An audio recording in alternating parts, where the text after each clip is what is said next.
മകനായ ഹുസൈനാരിലുൽ ബവീത്ത് നാദർ സയ്യിദ് ഇബ്നു ഹസൻ എന്നവരിൽ ജനിച്ചേ ബല്ലിയെ കണക്കിൽ സുഹറ ബിക്ക് മൂന്നാമത്തെ പേര് മകളാകുമേ ബീവിനെ ഫീസത്തെ.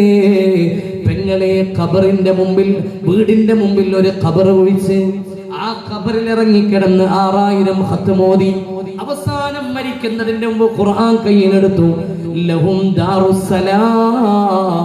അവസാനം ഓതിയിട്ട് മരിക്കുന്നത് ഈ ആയത്തോതിയിട്ടാണ് നഫീസ ബീവി. ലഹും ദാറുസ്സലാം, അവർക്ക് ദാറുസ്സലാം എന്ന സ്വർഗമുണ്ട്. ഏതാണ് ആ ഭാഗ്യം? ലഹും ദാറുസ്സലാം, അവർക്ക് ദാറുസ്സലാം എന്ന സ്വർഗമുണ്ട് എന്ന് പറഞ്ഞിട്ട് മരിച്ചങ്ങ് വീണു നഫീസ.